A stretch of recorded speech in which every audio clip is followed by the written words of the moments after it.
Inside the Horror, the disturbing crimes of Fred and Rose West. Welcome back to Ontario Cold Cases, Canada's true crime podcast, Historical True Crime Tuesdays, where we dive deep into some of the most notorious, mysterious, and shocking true crime stories. I'm your host, Nicoll of Nicoll Investigations. In this chilling episode, we look into the twisted lives of one of Britain's most infamous serial killer couples, Fred and Rose West. Behind the facade of a seemingly ordinary family, the Wests hid unimaginable horrors within their home at 25 Cromwell Street in Gloucester, England. Together, they carried out a reign of terror, torturing and murdering young women over decades. Join us as we uncover the dark secrets, psychological profiles, and the haunting legacy they left behind.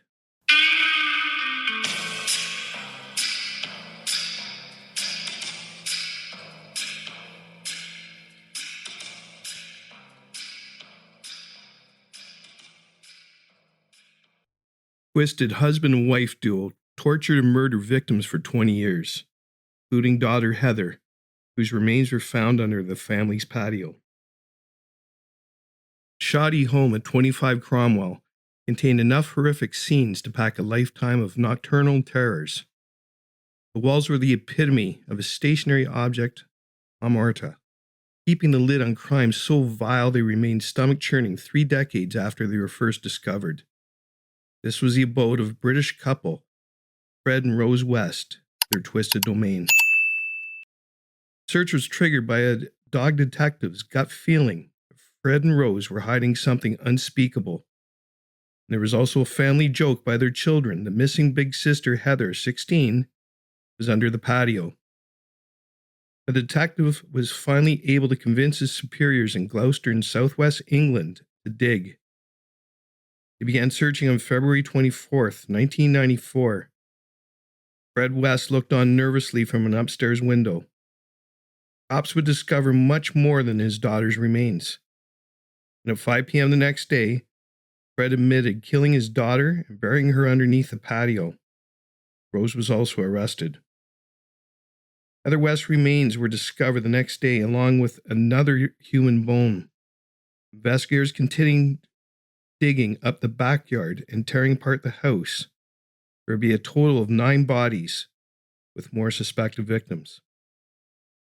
2 more sets of remains were discovered at their former home, another 2 in nearby fields. British tabloids called their home the House of Horrors. The outside world, the West seemed like a normal working-class couple. What wasn't obvious were their sordid sexual appetites. Fred West was born in 1941 and made his living as a builder. He moved to Gloucester in 1962 and 5 years later began a torrid sexual affair with Rosemary Letts, who was 15 years old at the time, 10 years his junior.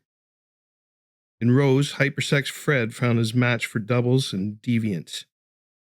Fred said he came by his sexual appetites naturally after his mother introduced him to sex when he was 12 years old, while his father had sex with his sisters. In May 1967, he killed for the first time 18-year-old Scottish nanny Anne McFall, who looked after his children. Fred, his then wife, the nanny, and the kids lived in a large mobile home. The nanny and her employer would have sex when the wife was away.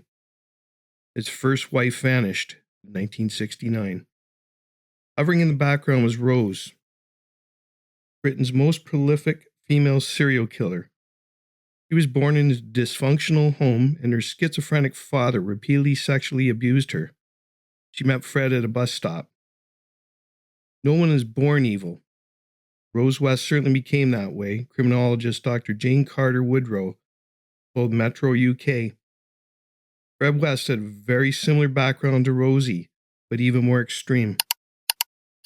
Criminologists called it a dreadful accident waiting to happen. Journalist Howard Soanes wrote in the full story of Fred and Rose West and the Gloucester House of Horrors. When Rose met Fred, she was an impressionable girl who had already put little value on herself or her body, a girl familiar with abuse and cruelty. Peculiarities of Fred and Rose's characters combined to create something terrifying and unique. Surviving son Steve noted that his parents weren't quite right. They encouraged each other in what they did, he said. They both married someone else. I don't think it would have happened to the extent it did. Two wrong people brought together. But Fred and Rose West did marry each other.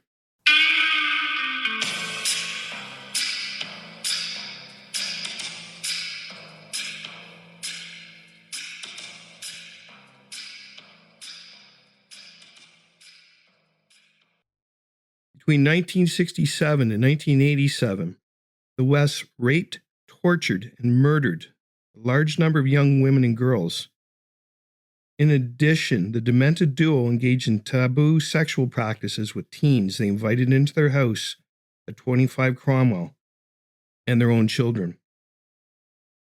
For extra cash, Rose worked as a prostitute, sexually entertaining men, sometimes alone, sometimes in groups. Called her lair Rose's room and had a red light to keep her children away. Rose even claimed she was sexually insatiable and didn't care whether the carnal capers were with men or women. In addition to killing the nanny and his first wife, the couple killed the following victims. Fred's daughter Charmaine, 8, disappeared in 1971. Linda Gow vanished in April 1973. Carol Ann Cooper disappeared on November 10th, 1973. Lucy Partington, 21-year-old university student, disappeared 2 days after Christmas in 1973. College student Therese Singletaler, 21, disappeared during Easter 1974. Shirley Hubbard, 15. Juanita Mott, 18, vanished in April 1975. Orphan Allison Chambers, 16, vanished in August 1979. Shirley Ann Robinson rented a room and became Fred's sexual playmate. She became pregnant. She disappeared in May 1978. Fred West was charged with 12 murders, but before he could face trial, he hanged himself on New Year's Day, 1995. Cops still believe there are numerous other murders connected to Creepy Fred. Rose went on trial in November 1995 in one of the biggest courtroom events in British history. He was convicted of 10 murders and will never get out of prison. He blamed the heinous killings on Fred. Furthermore, she claimed that Fred had physically and sexually abused her. But investigators believe the matronly-looking killer is keeping more secrets. One detective said, "Absolutely certain she knows a lot more than she has ever told us." Woodrow believes Rose West will take her secrets to the grave and allow the torture, torment of their victims and their families to continue. She has no doubt there are more victims. Rose has an element of control, and she may well have that final information about bodies and other sites, Woodrow said. Rose almost certainly knows a lot more.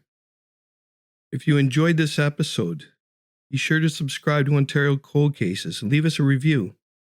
Follow us on social media for updates, behind-the-scenes content. Thank you for listening.